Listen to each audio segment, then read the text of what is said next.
Judy, you didn't sing the song that we rehearsed this afternoon. Oh, I'm sorry, Carol, but I had to sing a special song for a special person. Oh, Stephen, this is Carol Pringle. Carol, this is Stephen. How do you do? Hello, Carol. Judy, dear, it's time for Mr. Cougar to arrive. I think you'd better be at the door to welcome him. Well, Run along. Business comes first. All right, I'll be right back. Don't you go away. Don't worry, Judy. I'll be right here.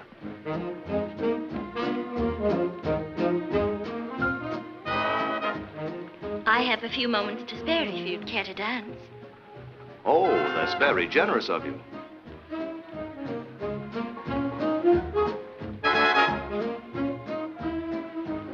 I don't believe I know who you are. I'm sure you don't. But I know who you are. You do? You're the prettiest girl in Santa Barbara. That's obvious. Thank you very much. And you know it. That's also obvious.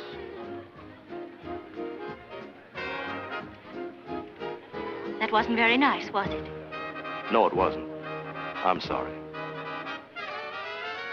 Are you spending the summer here? I think most of it'll be spent in Scully's drugstore. Better come in sometime and sample a malted milk. I never drink malt. And now, if you'll excuse me, I'm in charge of the program. What in the name of all that's crazy are you doing? Isn't it perfect? Perfect for what? Oh, my, it's a wonderful idea. You'll have to cut my hair, but the clothes are just right. And the description on the clearance paper fits. Well, but the Grand National is no game for a little girl. But they'll never know I'm a girl. If you cut my hair, I'll be exactly right. You'll get your stupid, silly little neck exactly broke. The pie will take care of me. My, please don't be angry. You know the pie would burst his heart for me. And 40 horses and riders ready to trample you over. I'll not let you ride, Velvet. I won't let you do it. But he'll be an enchanted horse with invisible wings to take him over every jump if I ride him. Velvet, I'm going to ask you a question now, and I want you to think it over before you answer me. Suppose I told you now that I found a rider.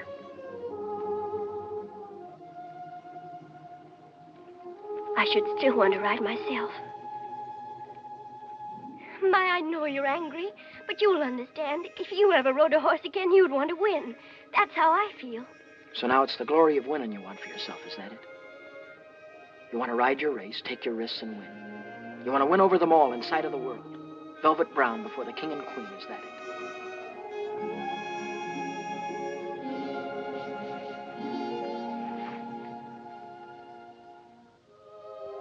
Well, perhaps you're right. Perhaps that's what I'd want if I'd ever ride again. Someday I may get the chance. All right, you ride. Oh, my, I knew you'd see. Oh, thank you, wait a minute. my. There's lots we have to do. You've got to be Ivan Task. I've been all over it. The description will be all right. Eyes blue, hair brown. He'll have to cut my hair. Here. If I won't mind you using hisses on my name.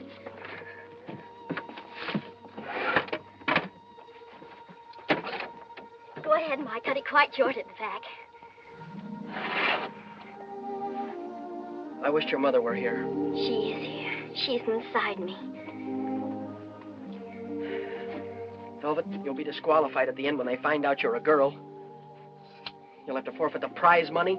They may even send you to prison for fraud. But if there's any trouble, you tell them it was me that did it, you understand? It was me that put you up to it. It was my idea. I made you do it. There won't be any trouble, Mike. If you're going to ride, there's a lot of tricks of the race you'll have to learn. Don't worry about the start. Get off as fast as you can and then jump sure and clean. Yes, Mike. And you go twice around the course. That's 30 jumps in all. Yes, Mike. I might as well start at the beginning.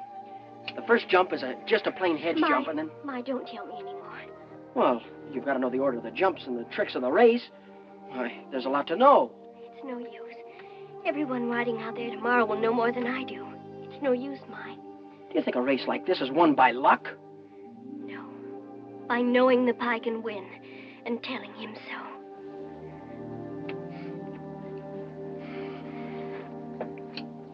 What have you done with my father? Front de Boeuf plays host to him as I play host to you. May God have mercy on him then. We are merciful men, Rebecca, when our mercy is appealed to. If you hold us for a price, name it. Our people will raise it if my father goes unharmed. Your people cannot pay it. You are the price, Rebecca, and I am the collector of the debt. Then you are a false coward who believes in nothing, least of all your vows of chivalry. On the contrary, my vows of chivalry bid me slay the infidel. But my heart is stronger than my sword. I shall possess you, Rebecca, if I die for it.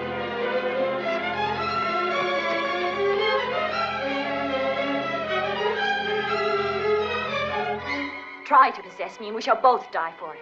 I now, and you when Richard returns to England. You deny me because of Ivanhoe, do you not? What would you say if he were within these walls, held captive with the rest of you? I would despise you for a liar. Nevertheless, he is here. You don't believe me, do you? How then if I say that he came alone, delivering himself as a hostage for his father, and that we took him without violence? Still not enough? How then if the bandage on the shoulder of his shield arm were of fine linen? And if the linen were fastened with a golden pin?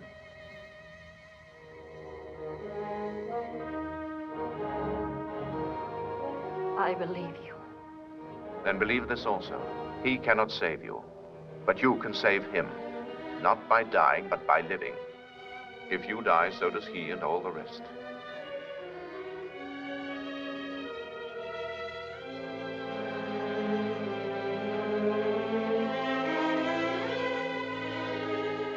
There are many ways of dying, and this is the basest.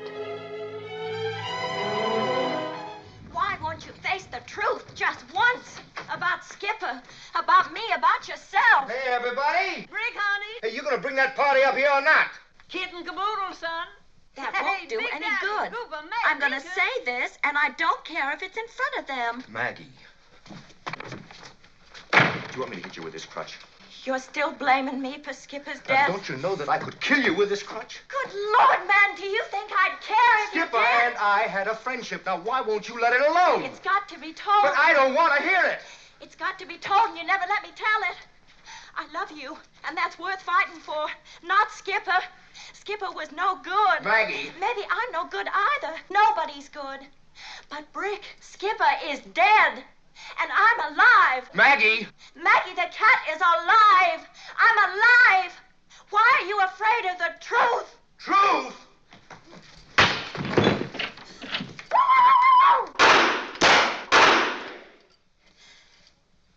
Little girl, somebody ought to teach you to knock before you open a door. Otherwise, people might think that you're lacking in good breeding. Yeah. What's Uncle Brick doing on the floor?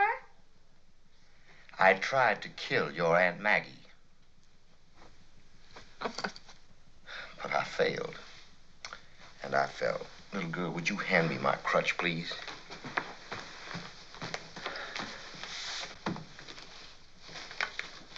What were you jumping high hurdles for? Because I used to jump them, and people like to do what they used to do after they've stopped being able to do it. That's right. And that's your answer. Now go away, little girl. Stop that, you little no-neck monster! You're just jealous because you can't have babies.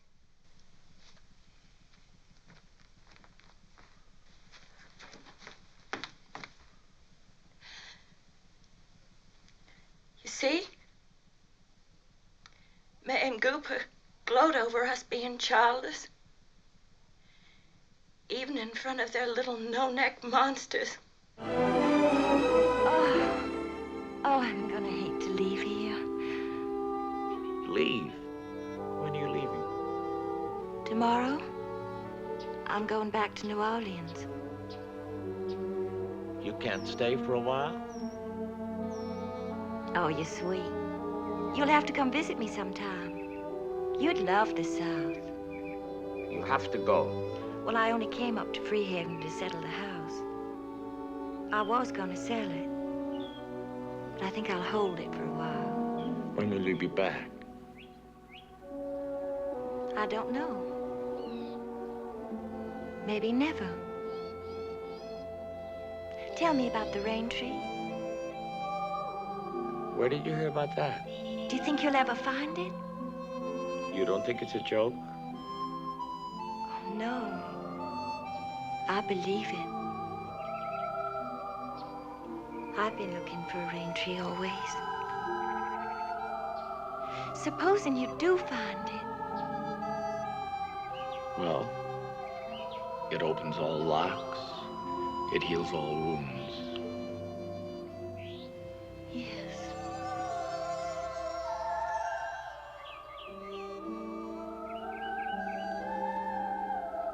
Maybe I'll never see you again.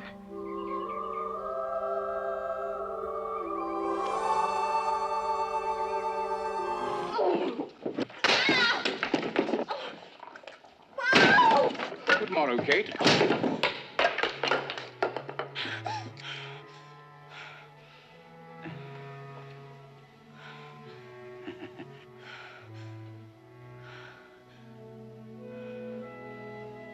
That's your name, I hear? Well, have you heard, but something hard of hearing. They call me Catherine, that do talk of me. You lie, Faith, for you were called plain Kate and bonny Kate, and sometimes Kate the Cursed. But Kate, the prettiest Kate in Christendom, Kate of Kate Hall, my super dainty Kate, for dainties are all Kates, and therefore, Kate, take this of me, Kate of my consolation. Hearing thy mildness praised in every touch, thy virtue spoken of and thy beauty sounded, yet not so deeply as thou dost deserve, myself am moved to woo thee for my wife. Moved? In good time. Let him that moved you hither remove you hence. I knew you were the first. You were immovable. Why? What's immovable? A stool. Like this. Then sit on me. Ow! Asses are made to bear, and so are you. Women are made to bear, and so are you. Not such a load as yours. Me, you mean? Nay, come, good Kate. I will not burden thee, knowing thee to be but young and light. Too light for such a swain as you to catch. Father, this man. Told he's a very skillful maker of love. Is he? I don't know. Is he all that much better than me? I told you I don't know. That hasn't come into it yet. I do not believe you. I didn't think you would, but it's true. Well, if it isn't sex, what is it then? The words you've been using. Need and love. He's incapable of love. His need. My love. His need is for charvet ties and silk shirts. And your love is too precious to be thrown away in a marked chancel. There are thousands of them. Later on, perhaps, when you're at the right age. Only don't let me know about it in case I shoot him. But at least that will make some kind of sense. But to destroy both our lives for a male... Paul! Paul, I think you'd better go now.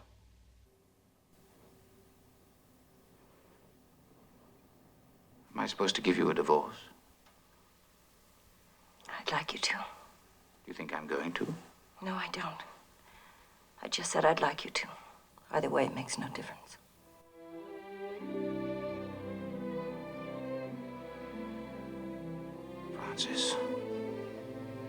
Frances. You're my wife. Not any longer, Paul. These 11 years meant nothing to you. 13. 13. All right. All right. That's the kind of husband I am. I've admitted it and asked you to forgive me. I have taken you for granted. I thought I was giving you enough. But I was wrong. You wanted more. I wanted less, Paul, not more. I wanted to be treated as a wife, not an expensive mistress. Can't you see that? You wanted babies. I never said so. But you wanted them. How do you know it wasn't your fault? I don't know. I never blamed you. he's not going to give you babies. Perhaps, unlike me, he can. But he's not going to give you babies because he's not taking you away from me. Let me go, Paul. Let me go. He's not taking you away from me.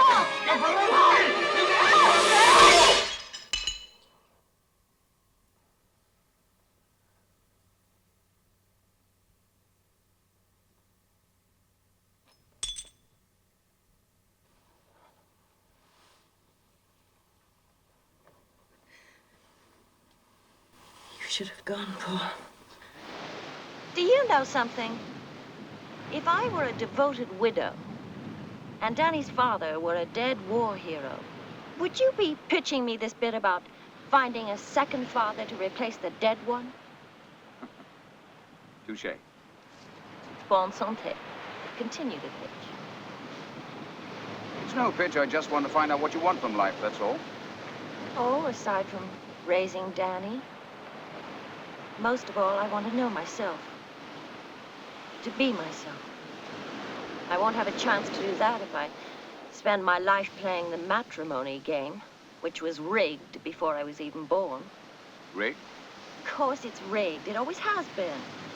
First 20 years of a girl's life, she gets so used to going to the same schools as the boys, taking the same classes, living in the same world with him. She can't get it through that square little head of hers that she isn't his absolute equal. Which, of course, she is. Just wait till they get married and then see what happens. The man enters into a professional life. The woman becomes an unpaid domestic servant. So there goes your equality. What good does all that education do except make her unhappy? Well, perhaps it's something to fall back on when her beauty fades and her husband turns to a younger woman. I wasn't talking about you or any individual man. I was talking about men as a group. I know, but most women become homemakers and not necessarily miserable. I didn't say miserable. I say they're unfulfilled. Look, a man is always a husband and a father and something else, like a doctor. A woman is a wife and a mother and what else? A nothing. The nothing is the thing that kills him. And you don't care. You want her to stay just the way she is. Fertile and unfulfilled, then in her place. Who wants this? Oh, creatures like you, judges like Thompson, all the doctors, the president, the whole male establishment, every last one of you. You make it sound like one enormous conspiracy. Well, of course it is. Ever since Adam stool-pigeoned on Eve,